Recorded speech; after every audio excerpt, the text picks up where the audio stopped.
Pessoal, dando sequência à nossa primeira aula, que nós estudamos o conceito de tributo e as suas espécies, agora nós falaremos sobre a primeira espécie tributária, que são os impostos, não é? Nós estamos acostumados a tratar todos os tributos como se fossem impostos, não é? Mas como nós vimos em sala de aula, existem diversas espécies de tributos, são 5, né? E uma dessas espécies são os impostos, né? Os impostos estão previstos no artigo 16 do Código Tributário Nacional e até um passado, até recente, os estudiosos da doutrina compreendiam que haviam 3 espécies de tributos. E, sobretudo, porque lá no artigo 145 da Constituição Federal tem lá 3 incisos. O artigo 145 da Constituição diz o seguinte, abre aspas, a União, os estados, o Distrito Federal e os municípios poderão instituir os seguintes tributos, 2 pontos. Inciso 1, impostos. Inciso 2, taxas. E inciso 3, contribuição de melhoria. E, portanto, os estudiosos entendiam que no direito brasileiro existiam 3 espécies de tributos.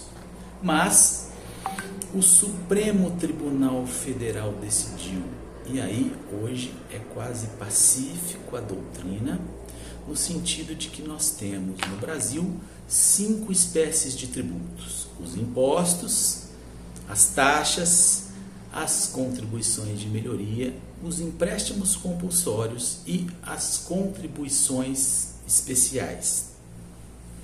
Os impostos são aqueles tributos cuja obrigação tem por fato gerador uma situação independentemente de qualquer atividade estatal específica relativa ao contribuinte.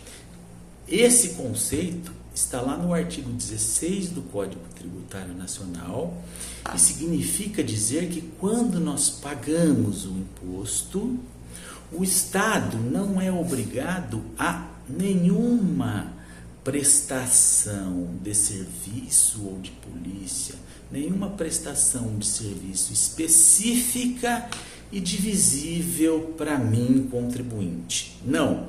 Quando nós pagamos o imposto, o Estado utiliza dessa receita, desses valores, para remunerar os serviços gerais, segurança pública, saúde, educação. E, portanto, o imposto é um tributo que a gente chama de não vinculado, não está sujeito a nenhuma vinculação do Estado de modo específico e divisível para o contribuinte.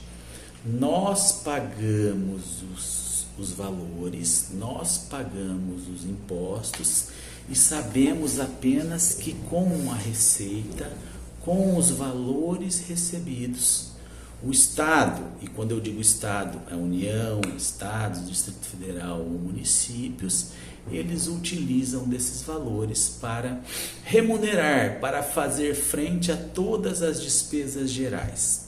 Tudo bem? Uma característica fundamental é que o fato gerador do imposto é praticado pelo contribuinte. Então, como vimos, o conceito de tributo, ele deve estar previsto sempre na lei. A lei estabelece as hipóteses que, uma vez ocorrida, que uma vez que o contribuinte pratica alguma daquelas hipóteses, ele deverá pagar o tributo. Tudo bem?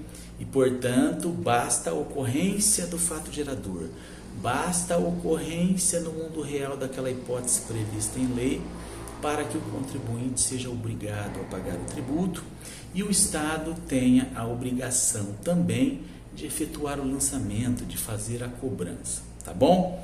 Então, quando nós pagamos o imposto, é proibida qualquer vinculação dessa receita com uma determinada despesa, com um determinado órgão, com um determinado fundo.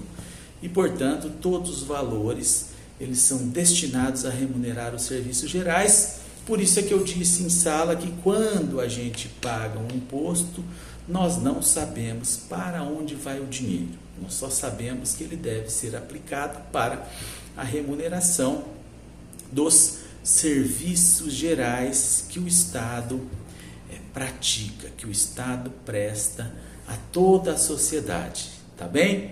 Então, o conceito de imposto, mais uma vez, está previsto lá no artigo 16 do Código Tributário Nacional, que, abre aspas, diz o seguinte: imposto é o tributo cuja obrigação tem por fato gerador uma situação independente de qualquer atividade estatal específica relativa ao contribuinte e, portanto, a lei diz o seguinte: quando nós pagamos um imposto, o Estado não é obrigado a nos prestar nenhum serviço específico, não é? Então, ele presta lá os serviços gerais, saúde, educação, segurança pública, e essas despesas são remuneradas com aqueles valores, com aquelas receitas decorrentes do pagamento dos impostos, tá bem? Até daqui a pouco para ingressarmos no estudo das taxas. Um grande abraço.